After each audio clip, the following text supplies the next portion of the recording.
hutang nih ya, hutang kita itu kan makin tinggi ya. Tapi kalau kita lihat pembangunan makin banyak, tapi banyak pembangunan yang tidak bermultiplier efek terhadap ekonomi. Jadi pembangunan infrastruktur besar-besaran, bahkan ada daerah yang mau mengembalikan infrastrukturnya ke pusat gara-gara setelah dia dapat dari pemerintah pusat dibangun infrastruktur, dia nggak bisa kuat, nggak bisa bayar maintenance-nya gitu. Nah ini kan terjadi di hampir banyak daerah gitu. Misalnya pelabuhan di mana-mana tapi nggak ada kapalnya gitu. Nah ini kan buang-buang udah utangnya banyak, nggak ada multiplier. Ini ke depan punya pandangan nggak? Karena ini menurut saya beban makin banyak tapi efeknya nggak ada. Anda bercerita zaman sekarang apa zamannya presiden sebelumnya? Enggak kan, bukan zaman sebelumnya, tapi kan supaya jangan kejadian ke depan, ya kan? Gimana caranya tuh? Karena beban utang kan tahun ini dan tahun lalu kan cukup besar untuk dibayar ya. Nah itu seperti apa juga sekalian?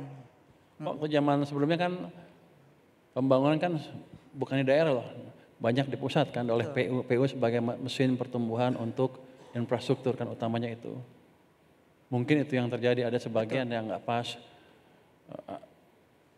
Kalau daerah yang membuat selama dikontrol dengan baik harusnya nggak apa-apa. Jadi yang penting adalah nanti mereka buat apa, kita kontrol dari pusat seperti apa. Itu seperti kemarin ada pemerintah Kaltara bilang kami nggak punya jembatan sehingga banyak penduduknya ke Malaysia dibanding ke Kalimantan Indonesianya. Ya udah kita bangun jembatan 150 triliun ya 150 triliun. Tapi yang bangun pusat. Ya. Jadi dia nggak ada beban tambahan di sana. Tapi nanti ke depan kan kayak tadi dia ngusulin kita bangun, dia ngusulin. Tapi pelan-pelan kan harusnya daerah membangun ekspertis sendiri dalam hal itu. Iya, iya. Tapi saya pikir sih kita nggak perlu balik ke sentralisasi lagi. Setuju. Tapi perbaiki jalannya desentralisasi yang ada. Dan untuk itu daerah harus lebih cerdas lagi membelanjakan uang anggarannya. Ya, oke. Nah soal utang gimana nih? Kalau kita lihat utang 2 tahun ini cukup besar, apakah memang kita mau restro atau kita apa yang akan kita lakukan untuk bayar utang nih? Ini kan tiba-tiba jadi menteri langsung bayar utangnya gede banget gitu. Gimana? Kenapa Anda khawatir tentang utang? Ya maksudnya bayar utang kan uangnya nggak cukup. Kata siapa? Kalau Anda belajar fiskal kan tahu rasio ukuran satu negara bisa bayar utang seperti apa, bayar mau atau mampu. Jadi rating agency melihat kita 2, itu sebetulnya mau atau mampu, dia akan memakai berbagai macam indikator macam-macam, tapi sebenarnya hanya 2 itu. Satu apa? Defisit to GDP ratio ya, untuk tahunannya, sama debt to GDP ratio. Ya, masih aman itu. Kita lihat yang paling strict katanya di mana? Maastricht Treaty kan. Berapa defisit to GDP-nya?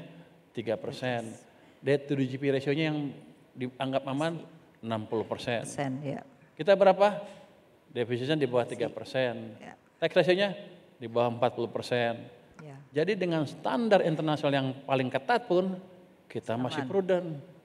Lihat negara-negara Eropa, semua mendekati 100% sekarang. Amerika ada 100% debt to GDP ratio-nya. Jepang 275%. Singapura di atas 200% ya, hampir gede banget. Besar, betul. Jadi dari ukuran itu harusnya saya aman. Jadi Ibu nggak usah terlalu panik.